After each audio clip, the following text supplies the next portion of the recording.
On this week's episode of Cross Section, Alicia and I do a deep dive into Christian nationalism. What's a Christian? What is nationalism? What about when those two things come together?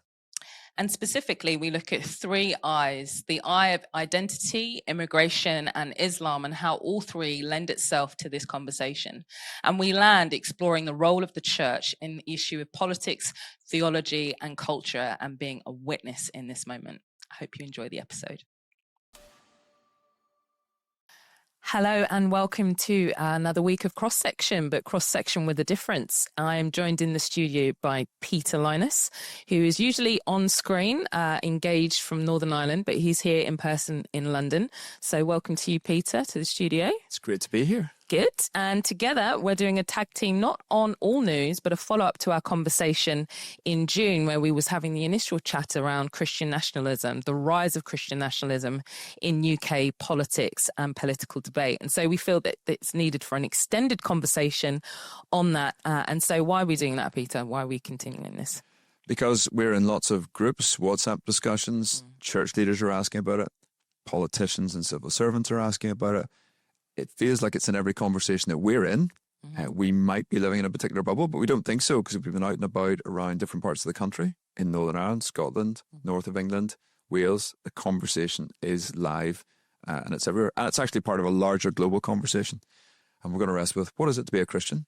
What is nationalism? Because there's lots of different versions of that and understandings of that. And we're going to try and land this thing by looking at identity. Then we're going to look at Islam and immigration. And then we're going to bring that all together, like around politics, theology, and the church.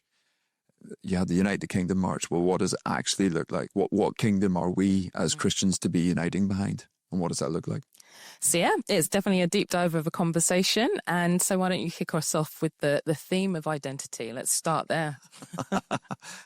Well, yeah, so Christian nationalism, like, part of the question was, what even is that? So I don't think there's an accepted definition yet. Generally tends to be something along the lines of a political project that claims a nation ought to be explicitly religious. So there's religious nationalism in general, and here it's Christian in its identity, in its laws, and in its public culture, and that the state should privilege Christianity over other beliefs. So I think the first bit, a lot of people are going, yes, that'd be great if it was more Christian in its identity and laws and culture. The privileging of that is where it gets interesting. And obviously we have a history in the UK that goes lots of different directions around that. Even across, just in terms of having an established church, first and foremost. So that gets us thinking, I think, is it a good thing? Why is it on the rise? All the questions come from that and how much that shapes our identity. So I think the first thing is wrestling with what's Christian, because we live in an interesting country in terms of how it identifies as Christian. You know the stats better than me on this. I do know the stats, but not coming to that, first of all. Just framing my input onto this, I think the speech that Danny Kruger gave in Parliament that was viewed by millions of people across the world as a Conservative MP. So that shifts slightly from that, where he's talking about the UK being a Christian nation in the sense of its origins and its infancy and the role of the Church of England in shaping many of our laws and cultures, and also speaking quite specifically around the Christian heritage piece. So since June's conversation, more and more politicians and the media, and of course we'll come on to kind of protests on the streets, are talking about, is the United Kingdom a Christian nation? And to Danny Kruger and to many, and in fact probably many within our membership, they would say that yes, the UK is a Christian nation, given how much of its involvement, yes, in part constitutionally by the Church of England, but in terms of how much Christian reformers have been involved in education, health, public, there's a lot of our kind of institutions are founded on Christian principles, and a lot of architecture that memorializes that quite explicitly. And I think that's the wider conversation that the nation's having at this moment of time of, okay, if we're not a Christian nation, which many would argue that we're not, we've moved on, religion has moved on, that we are secular in our principles, we've got this meaning crisis for which people are trying to understand, well, who are we? What are our founding principles? Is British values enough? And can it exist without Christianity, or should it be formed and shaped moving forward? So I think there's a wider conversation around, are we a Christian nation? Yeah, and 48% of the UK population say they're Christian according to the census. But when it comes to a practicing Christian, people who go to church, and this is just once a month, and then pray and read the Bible once a week, you're at more like, I think it's about 7.5%. And we reckon then you've got a couple of 3%, a couple of 2 million people, put it that way, are evangelicals within that. So you kind of got roughly half the population identifying as Christian, but a significantly smaller chunk of people, 5.5 million, something like that, who actually go to church, read their Bible and pray. So those are two quite different kind of reflections of what it means to be Christian. And I think that frames our Christian nationalism conversation, or helps inform it, maybe not frames it. Because when people say Christian, what do they mean? Is it a kind of nominal, notional, nostalgic harking back? Or is it a passionate, let's go to church, let's see people come to Jesus kind of Christianity? And those are quite different things. So one of the things we did in a little piece that you can find in the show notes is talk about the different forms even of Christian nationalism. I suggested 4, if I can remember them. Big C, small n. You're kind of big on your Christianity. That leads, and you have a nationalism or pride in the nation that follows that. Nationhood. What does that mean? We can talk a little bit more, but it's Christian driven and smaller on the nationalism and understanding of nation state. I think you've small c and small n. This is probably the most interesting to me, because I think it's possibly the biggest group who are small c Christian, half the population, and probably small n in their nationalism, patriotic, like the nation, put the flag up on St. George's Day if they're in England. And that is probably a big chunk of people, and might well also turn up at a march and things like that. Like there's a whole spectrum in that. You've got big C, big N. I don't know who that would be here. I think Charlie Kirk would have been that in America. Big on their Christianity, very strong, very clear, passionate about their Christianity and passionate about their nationalism. And then you have small c, big N. So small on Christianity, kind of much more cultural, big on their nationalism, and probably seeing Christianity as something you can co-opt, you can borrow from, use the symbolism and use it for different ends. And I think within those, that label of Christian nationalism, you've at least those 4. And that we just threw that out as a kind of, or I threw it out, but a starter for 10, maybe even in the conversation to say, is the label helpful? Probably not, because we mean so many different things by it.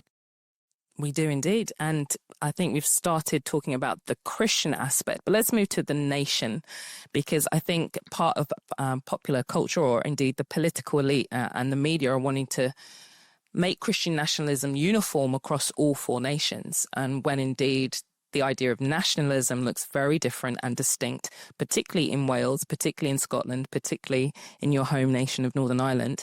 And I think it exposes probably the unique challenge that we have in the UK or in England around Englishness. What does it mean to be English?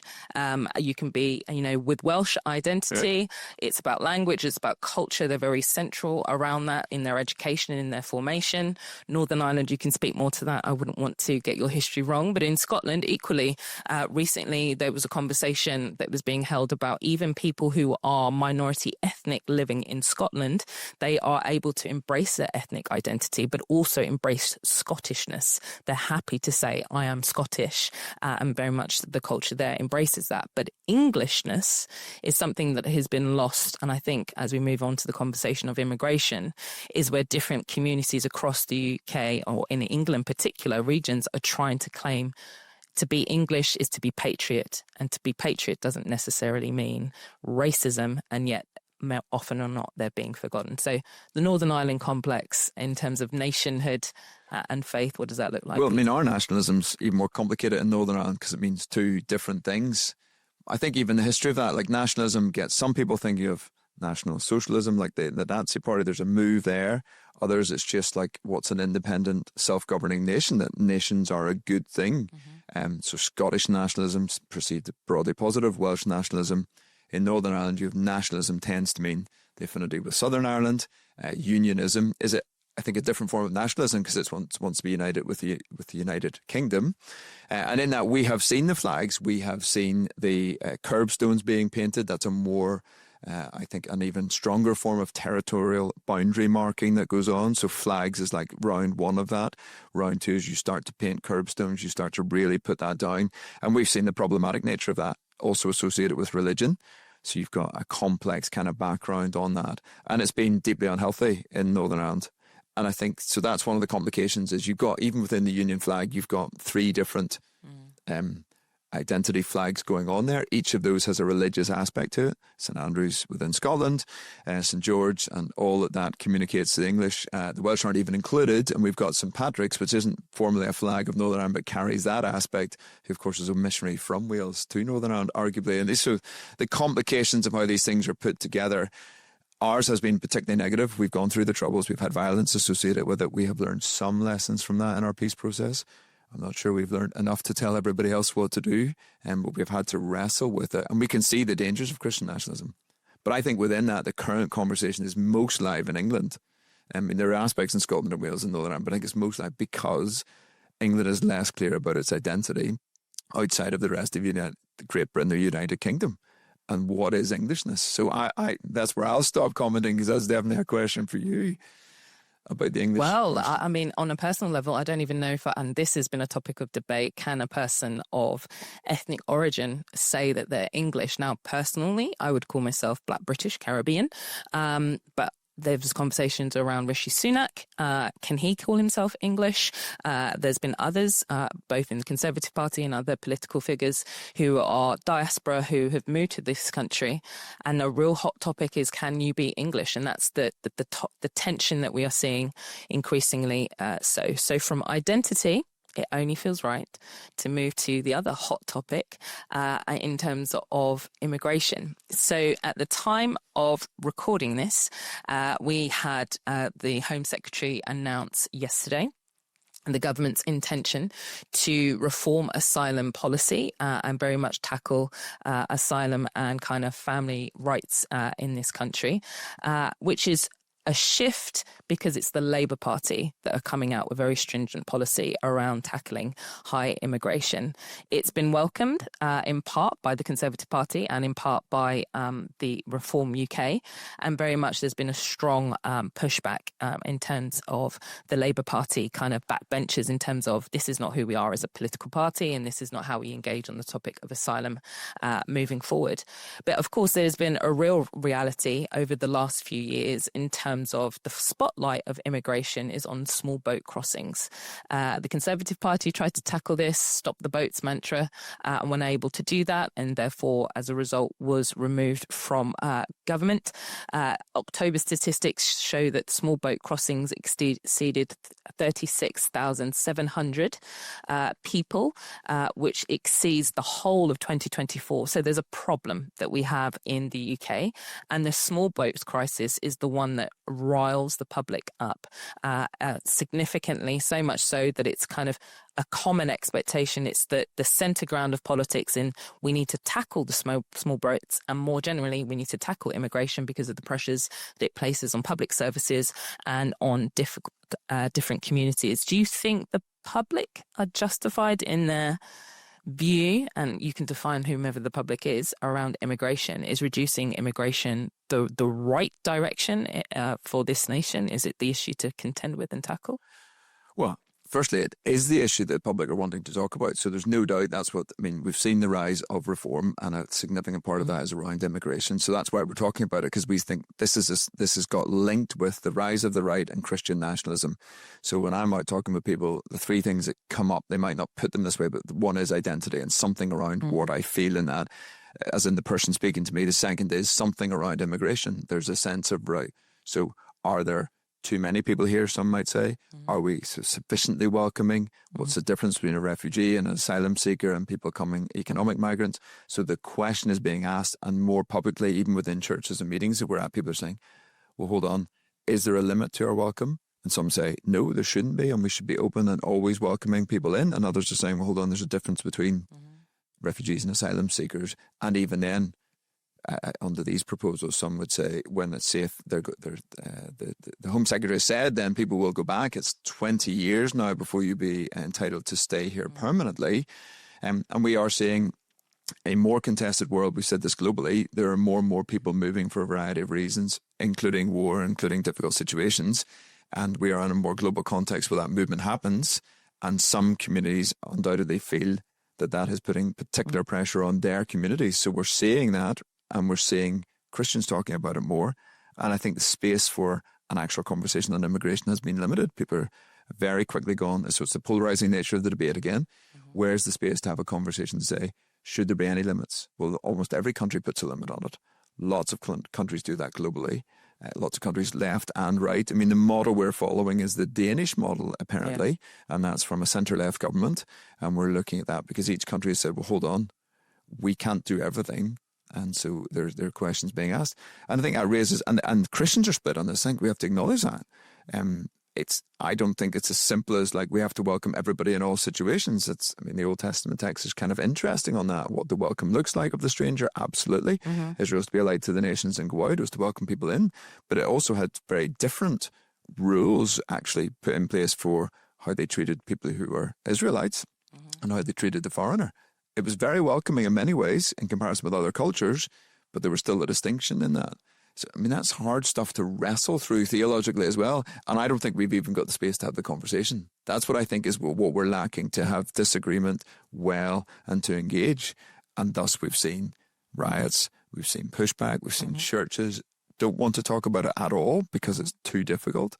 And we've seen, questions of race and ethnicity. What does it mean to be English? What does it mean to be British? Who can even say that, as you've been pointing out? So I think that, the riots is something we've talked about before, and what sparks some of that and how those have looked different even over time.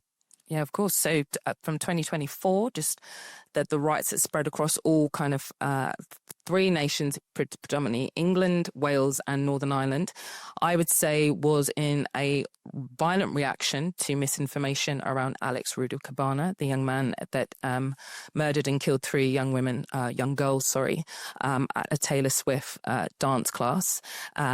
His ethnicity was originally shared online as being a Muslim asylum seeker, and there was much outrage and outbursts that took place across several and multiple towns across England, Northern Ireland and Wales. And actually, in hindsight, looking at that, they were saying it was predominantly led by young men, purely because it happened during kind of half-time summer, half-term as a result. But what we're seeing in 2025 in terms of recent acts of protest looks, I would argue, seismically different to the riots that we saw break out in 2024. I would say where we're being challenged and very much where the kind of political elite are having to engage more intentionally, particularly around the Unite the Kingdom march, is that there was a visibility not just of faith communities, there was a visibility of young people, of family, of Christians who were present. It looked like the average ordinary person taking to the street saying that we've had enough and that we are wanting to articulate our concerns on various different themes that march kind of covered and held. And coming back to your point around immigration, 100% we need to talk about the importance of accommodation, welcome to asylum seekers and refugees, and creating a policy that's not just fit for them and upholding their dignity, but also being realistic about what the state and the nation state can provide and fund and ensure that integration, assimilation, and actually a good standard of living for those that are seeking asylum can be maintained. I don't think we're having that conversation. But there's also been a shadow side to the conversation of immigration. So since our conversation in June, we've had Operations Flags, this kind of signalling and my reflection of saying a lot of St. George's flags have gone up, a lot of the United Kingdom flags have gone up across the country. And as a visual, it looks like a marking of territory. And often speaking to other diaspora individuals, both within the church and beyond the church, the symbolism of the flag in the UK typically is used either around special events, Commonwealth music, or kind of diplomacy, political events. And that's normal. That's to be expected. There's a celebration of either Britain at the Olympics or England in the World Cup. But being used as very much kind of an American way of having flags outside your house isn't the normal process within England in particular. And many have spoken of the flag has been used to intimidate and isolate and to make a political comment of other, however that's defined, is not welcome here. And other typically could be people of colour, people of different religious expressions, people of different faith backgrounds and culture are not welcome here. And so that's been a real challenge for the UK to navigate, but equally for church leaders and communities that are in places where their congregants feel am I safe in the UK? Am I safe being here? And then in addition, talking about the Unite the Kingdom March. So much of that has been a conversation of, or was presented a conversation of free speech, but a lot was talking about immigration and how we don't have the capacity or the wherewithal to embrace cultural differences, which will lead in time onto our final point around the issue of Islam. So the immigration conversation is both challenging for the church, a missional moment for the church, but we also need to recognise that many, both within our churches and people of colour, have found this season, the last few months, incredibly difficult in terms of personal safety, their place and belonging in the communities that they work and they serve, and more generally, their contribution to the nation whilst there's volatility and difficult conversations happening at a national level. Yeah, because it certainly seems to me that some of our public services are under incredible pressure, arguably broken. I mean, the health system is right at its limits and arguably beyond. Education, and we're seeing that across the board. We're seeing tax rises, we're seeing less services provided.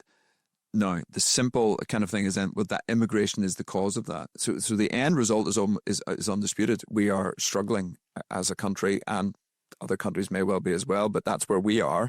And then the answer given by some is, well, that's immigration is what's putting the pressure on the system.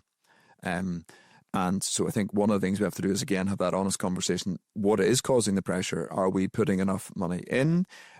Is it we have an older population? We have a series of problems post-lockdown, post-COVID. There are less people in work. There's a whole series of things that flow. And so immigration is a factor, but is being then used as the sole factor. So we've got that. And I think, as you said, look, the reality is so Andy Crouch, who wrote a book about culture making, talks about the difference between a march and occupying. He says a march walks through a place and is a form of protest that moves through. But occupy, and at the time he was talking about kind of Occupy Wall Street and some of those, is taking over the space and kind of holding it. And I think it's something similar with the flag. So you go on a march, you go on a protest. We should have the right to protest and talk about things. When you put up flags and when you start to paint curbstones, those are kind of permanent markers of saying this is our territory and you're definitely othering going on. I have no problem with the flag, but I would never put it up outside my house. It means something in Northern Ireland to convey something that I don't want to convey, even though I'm perfectly happy and very proud to say, like, I travel on a British passport, but I've said it before, I'm also applying for an Irish passport because it makes things easier. And I sit in both. We sit in a strange place in Northern Ireland, but it is communicating something. And I think we've got to think about that. What is the impact on other people? Even as you put up a flag, what are you symbolising? Maybe inadvertently, maybe just a moment to sit and think, well, actually, what am I doing? That's not to denigrate any one flag. And I think we have to have a kind of more global conversation, because many countries getting the flag, and as soon as you complete an event or do something in sporting, you would grab a flag automatically. I don't want it to become divisive, but we've got to acknowledge there are implications of what's going on in this moment. And immigration sits right at the core of the conversation we're having, because it comes up and people aren't sure like how they can even start to have the conversation. I mean, lots of people say, I'm uneasy about certain things. Some of our policies will lead to particularly young men coming in. They're not in work because they're not allowed to work, so they will congregate together because that's what they'll do. And that looks like they're meeting en masse in the centre of a town or something, but that's because they have nothing else to do. The policy has led to some of that, and we've travelled around enough towns, and I've travelled around enough English towns going out in some of the tours we've been on, and you see the groups, and I can see why people feel that's, I would think, that isn't always going to be a comfortable space to walk past. That's actually not a slight on them, and that there's no reason why those guys shouldn't be there, but I can see the policy has led to something that's unhelpful, and churches are trying to engage in that, and we've chatted with them around that. There just are challenges. This is way more complicated than people are acknowledging.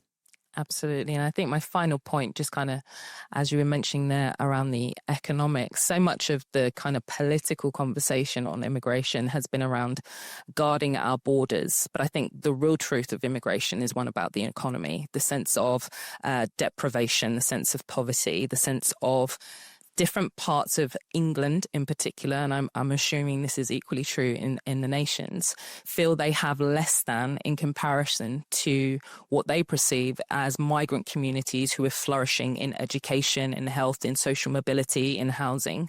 And I think this is the part whereby politicians need to work it out. But I think in terms of churches, where you're placed in terms of most deprived communities, where there is deprivation, where there is high unemployment, the topic of immigration is going to be at the center or fore of your congregants and your community's life. So how can you engage the gospel well into that space that speaks of a hope in the midst of economic poverty? How does the gospel speak to our spiritual poverty? How do we bring community that coalesce around the centrality of the gospel and serve one another in hard and difficult times? And so I think that's the conversation that within churches and particularly within communities where we're based, to recognize that immigration is about economics. And more often than not, particularly the working class and the white working class community feel displaced from their actual birth town and their immediate community. And so there's a role of the church to cross the threshold and engage both at missional level and conversational level, to kind of break down probably the extreme thinking that everything is to do with immigrants when it's actually probably bad stewarding of government policy. Yeah, and we're going to come at the end to think a little bit more about the role of the church in that, because intercultural church is something we've talked about as an organisation as best we understand, and we are doing some more research on this, but a quarter of the evangelical church in the UK is non-white. A global majority, even the phrasing on that, you know, we're saying what's the most helpful way, but fundamentally the church should be a beacon and a light for a different way of operating, and actually often is, not always, and we're aware of that, and we've done some research as well of racism within the church and some of the factors around that, but we want to be doing something different. So we're going to circle back to that, because we've kind of hit two. So we've done identity and we've talked a little about that. We've talked a little about immigration, acknowledging that is a huge topic and a huge driver in this conversation. And the third one is around Islam, because that comes up in conversation. I don't mean to be blunt. Somebody like Tommy Robinson in the March is very clear. He says, I'm not against Muslims, but I am against Islam. Whether that's a realistic distinction to take, that's the kind of frame, and that resonates with some people, and it resonates with some Christians, because they have a concern around that too. So we've seen a lot of interfaith dialogue on the one side, and some others saying, but hold on, we are on a different page. So we know we're entering a difficult topic. You and I were chatting about this even before, and we're checking our notes because we want to get this right. We are absolutely for, and always have been at the Evangelical Alliance, religious freedom. One of the first things we did was send an ambassador to Turkey to argue for religious freedom back in 1846, or just after, on behalf of Muslims in that country. But we also want to acknowledge there are real differences. This is not kind of all roads lead to God moment. Like, our Muslim neighbours are made in the image of God, but we fundamentally disagree in terms of our religious beliefs. You know, we see Jesus as the Son of God, they see Jesus as a prophet. That those are incompatible ideas, but we need to navigate some of that and have some of the robust conversations on that, and acknowledge that right now, like, this has been framed. Part of the reason I think this is so kind of in the ether is what's going on in Israel-Palestine, and somehow even the church is engaged in that, and our culture at large, like that. We have seen much more protesting on the street around that. And I've said before to some people, I will talk about abortion, euthanasia, transsexuality, you name it. Israel-Palestine, that's going to split a room, often even within our own constituency. So, I suppose, how much has that geopolitical sense driven where we are in this conversation from your perspective? Well, I think it goes without saying that the spillover, what's happening in the Middle East, has had deep impacts in our conversation here in the United Kingdom, not just at a macro level, but at a very specific level where different parts of the community, Jewish community, feel unsafe walking the streets of London and other urban cities. We've seen, particularly because I'm based in London, quite a lot of the kind of Gaza protests that have been happening for multiple years consistently, and there are aspects of it that have a very strong anti-Semitic tied to it, for which the police have not policed in a way that tackles obvious racialized hatred, violence, calling for the death of Jews, bringing kind of the mantra of what's taken place within the Middle East into UK politics. Universities are not a safe space in terms of talking about the general principle of disagreeing on politics and the direction. I think I saw yesterday on the Telegraph reporting that a story headline that Israel in their polling is viewed as more of a threat than Iran. And that talks, that talks about kind of the political situation around the nationhood of Israel and its decision making in its military endeavor within Gaza, but also also a mismanagement, in my view, of kind of even understanding the nation of Iran that is anti-Semitic at its core and seeing the destruction of the nation state of Israel and the Jewish community in that area in its entirety. So it is part geopolitical. But then on the flip side, we've also had domestic conversations or the challenge and the issue that's come to the fore this year around grooming gangs and the unspoken legacy and justice around what has been the reality of complicit knowledge by state kind of governing social workers, police, everyone, in the sense that it's been well known that a portion of Pakistani Muslim have gone with impunity in the rape and the kind of violation of English British young girls. And so again, the politics of race, identity and religion against the native is another reason why the topic of Islam is at the fore. And then more generally in terms of people, particularly within the Christian community, feeling that the sharing of the gospel, the sharing of scripture, sharing your views on orthodox issues of marriage or sexuality is highly criticized. But if someone was from a Muslim community to do that, there wouldn't be blue murder or being shouted out at the same time. So the prominence of Islam in public discourse has definitely risen within the UK over the last 4 years, I would say.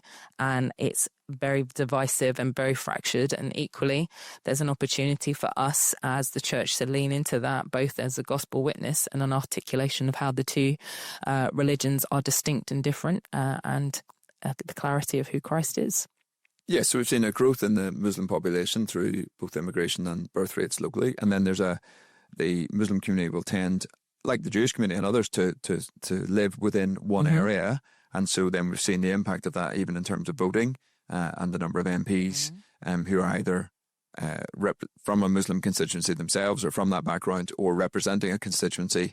And you shared some stats about the voting in a number of areas, in terms of where there's a predominantly Muslim belief or whether it's predominantly Christian belief or no belief. The one that struck me actually most on a tangent was the no belief was almost all Scottish and Welsh, where no religion was the most dominant factor.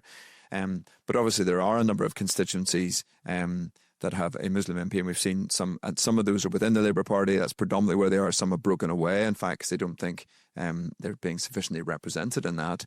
And so the social cohesion question, I suppose, comes up around that a little bit in terms of how people do tend to group together in areas. All people do this. I don't think that's exclusive to anybody. One of the ways we've had a little bit of, so you've talked about the grooming gangs. The other thing was it's come up politically recently was a definition of Islamophobia. Yeah. So the government's saying they want to legislate, and that is based on hate crime incidents, which the overall number is highest against the Muslim population. The proportionate number is highest against the Jewish population. Christians are almost negligible, I think, in those stats, it's fair to say, both proportionally and in real numbers. Because the Jewish population in the UK is very small, the number of incidents there, as I say, proportionally is extremely high.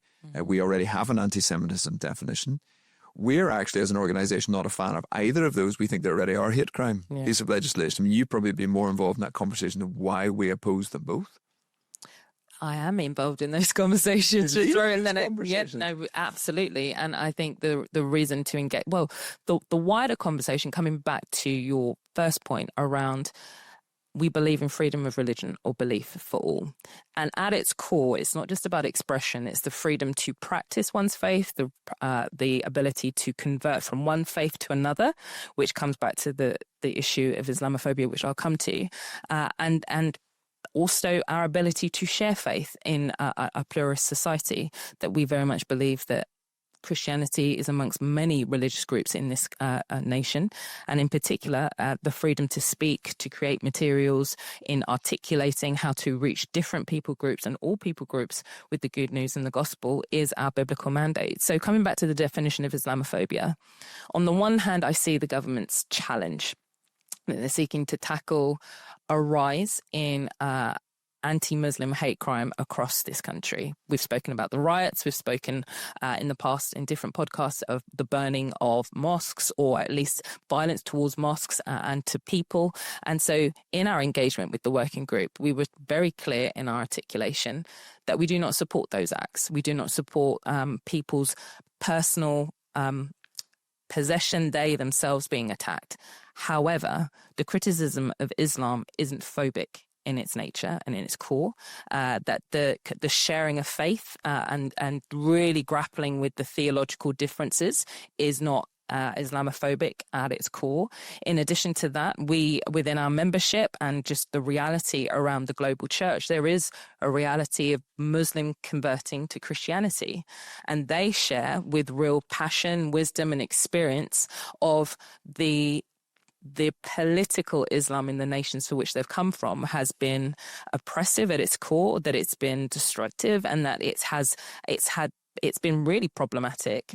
But they've also been articulating that sharing the gospel is a route and an avenue for people to come to know to Christ. And so that's been where we've engaged with. The government are still pending their conclusion in terms of what they're doing on that, and we more likely will be reporting the outcome of that. But we've been very clear that to convert from one religion to another isn't phobic, and more importantly, that the criticism of Islam that has aspects within it that are challenging around nationhood, around governance, around law, should be critiqued and held in equal regard as criticizing any other belief or other religious groups.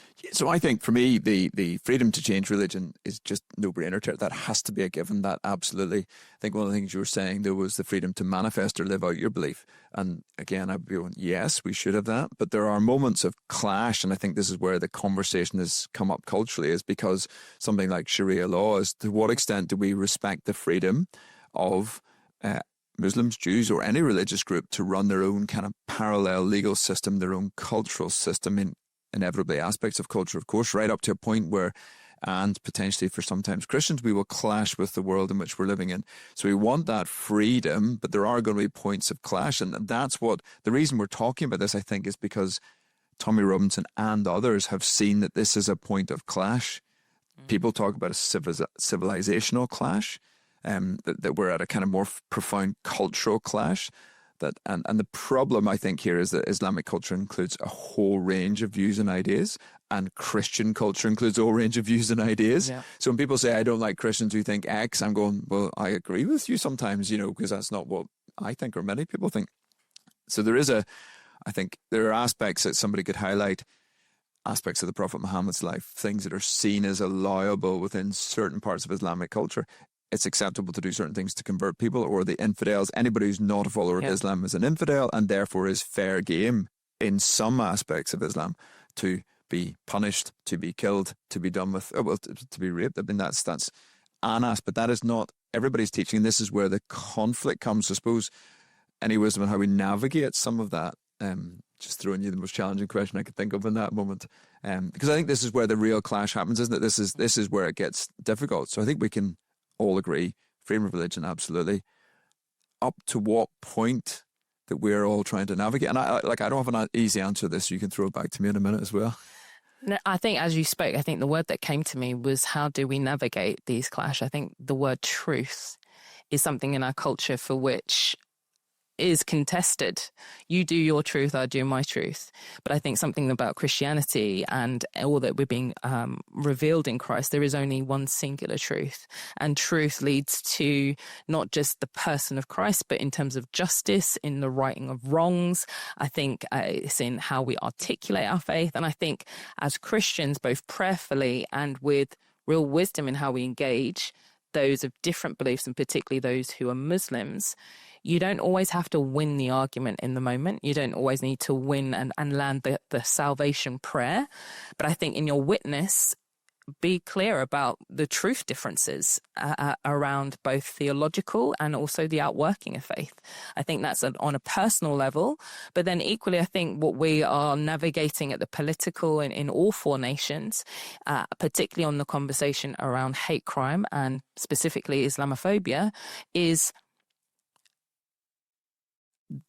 the truth part that we're leaning into, that ultimately what we're saying is the freedom to choose, the freedom to believe, the freedom to articulate Jesus is something that we're not willing to compromise. I think we're in times and days whereby your truth is not sufficient enough. It's not easy. I think us as Christians, this is where we can come alive and where the scriptures empower us, and the boldness is salvation is found in no other. His governance, his kingdom is the ultimate rule, that we as believers, not a Christian nation or Christian nationalism, but the kingdom of Christ is what we're pursuing for. And I think the clash that we're currently facing is one of truth. And one that we need to wrestle with and navigate with divine spiritual wisdom. Well, with the curveball I threw you. I think when we talk about being brave and kind, that's a cultural value to us as an organisation. I think this is one where it comes into play, where we follow a relational God who is at its core Father, Son and Holy Spirit. And so it's a relational moment.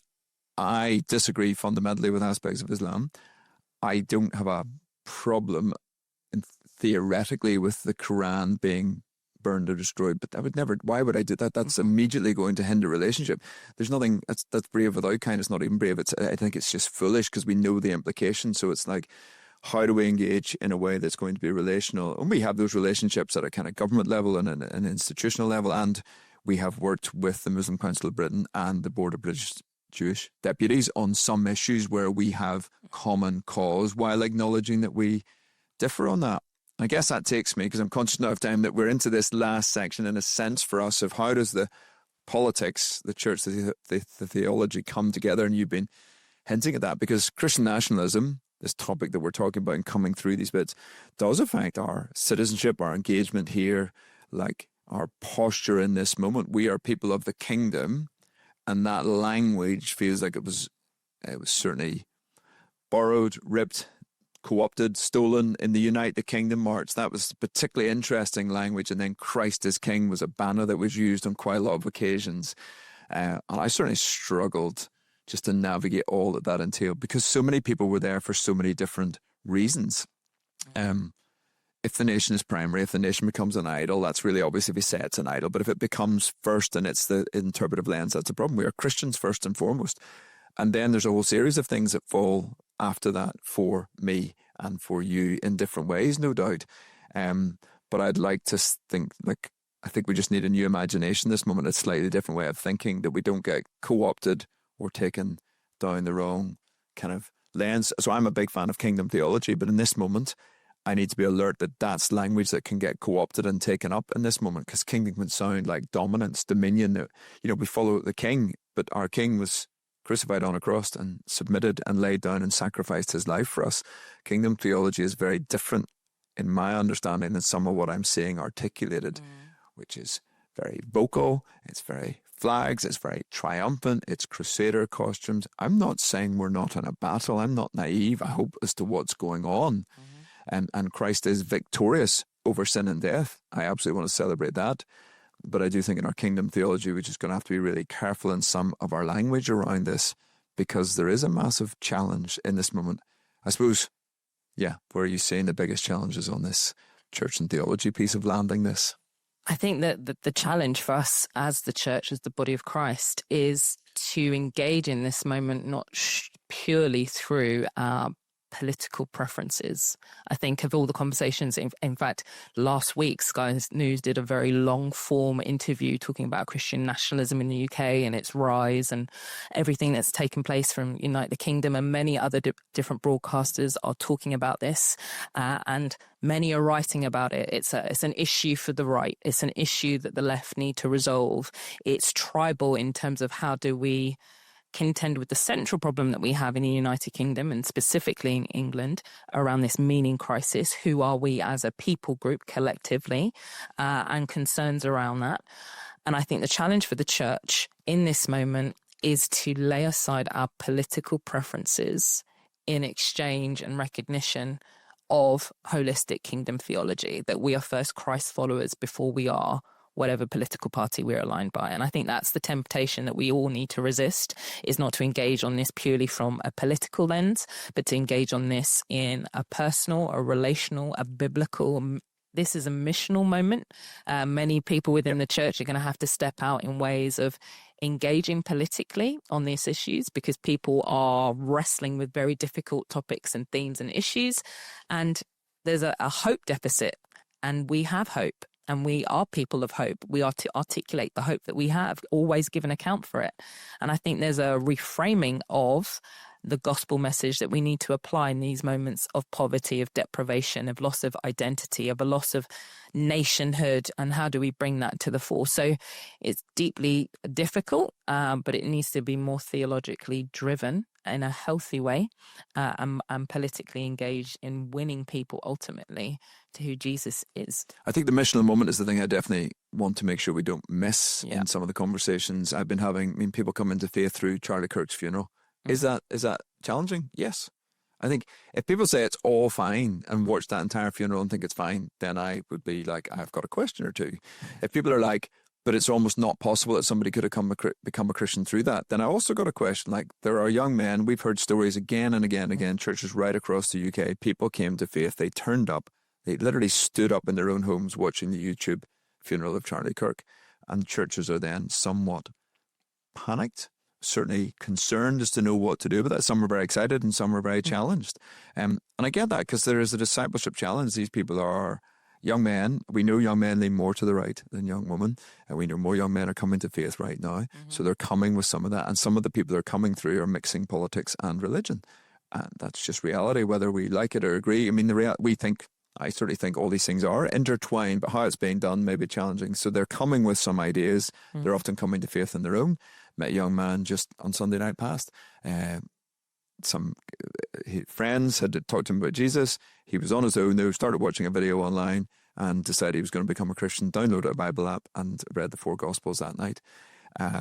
A sort of classic quiet revival character in that sense. And then thankfully he's come into a great church community that seems to be engaging him in discipleship. But he is downloading content, he is reading and just listening and engaging and stuff, as many are.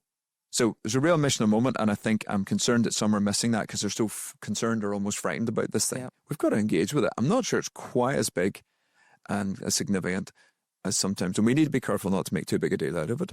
I also think discipleship will look like it always had in one sense. There's a don't panic, carry on, because it's still going to be time spent with one another, learning from older, often men in this case, for young men coming in. So the church just needs to do what it's always done. I do think we also have to articulate a positive version of what's good citizenship in this moment, what's potentially, what is Christian patriotism. It's okay to like your country, to love your country, to sacrifice for your country. Like, we talked about that in the past with no problem. We look at people like C.S. Lewis and others who gave those speeches during the war, preaches, and we thought that was a great and wonderful thing. And now we're almost nervous to articulate what that looks like. So I do think we have to create spaces for dialogue. And there are undoubtedly conflicts within churches we're going to have to create space for. So yeah, it's a hugely challenging situation. I'm going to give you a last thought to you, and then I'll wrap things up because I'm conscious again of time. We've gone deep in this. We think this is a huge issue. But yeah, over to you for I think the only final part I think that could come to the fore for individual Christians, church leaders, us as the body of Christ, and in this conversation of Christian nationalism, is a lot of the presentations that we see either in marches or on social media is all about dominance, and it's all about power. But I think we need to bring very much into our focal point Philippians 2. And how did Christ use power? How did he use it when he walked this earth? And how did he expect us as disciples to model it for others? Power was used to serve others, not to dominate, not to oppress, not to enchain or enslave people into a way of thinking. More often than not, Jesus would go share the good news. Think of the rich young ruler. And he gives him the option to walk away. He didn't use his divine authority or his wisdom to coalesce and bring that person back, but he offered and presented the gospel and the kingdom message and allowed people to choose. And I think there's something about power that in all of us we have to be very careful with in terms of how we usurp that over others, how we usurp that over the other, whether they're an asylum seeker or those within the refugee kind of system, how we do that for people of different ethnic minorities. How do we do that in terms of if we're a British citizen born here to others who migrate into this conversation and into this nation? I think there is a theology around power that we need to be reconnected to and very much consecrated, redeemed afresh in our own lives where we have an unhealthy relationship to that, because at the moment it's a very toxic one in the conversations that are happening outside of this studio. Oh, look at that. You've probably given the ending monologue. I do think that's why this is so unusual and so interesting, because it's a theological conversation with these massive missional implications, and it's huge in our cultural and political conversation. And so it's impacting people individually because they know people who are coming to faith or engaging or maybe going to the marches, or they're challenged by something that's happening. And then at community level, churches and whole communities are like, oh, this is good, this is bad, this is problematic. And I think even on the church, so in the charismatic church, there's an aspect that's linked with some of the stuff that happened in the States, and there's kind of a bit of dominion theology, and sometimes it's more in our worship music and we see little elements of it. But we also in the Church of England have a national church. It's in a bit of a crisis itself, and it is a national church. Like I've said before, I don't see why the Archbishop of Canterbury or the King as the head of that aren't in many senses Christian nationalists on a certain understanding. Like that's an extra complexity of the reality of the space we're trying to navigate. And yet we're seeing individual lives transformed. You and I and others, like mainly you and Danny and others here, have conversations with government ministers and officials who are asking questions going, what is this thing? What is happening? And it's complex because somebody like Tommy Robinson himself is articulating around faith. Other people in that space are bringing faith very directly into it. And it is a conversation that Sky News are picking up on, the BBC, other news outlets are commenting, and having had a period in which we were almost knocking the door, almost begging to get on to news and into government, it feels like they're all turning and coming, actually, what's this thing that's happening? We're now maybe at the centre, or certainly a conversation that's in play, but it's theologically rich, and if we've been theologically light, we don't know what to do about it.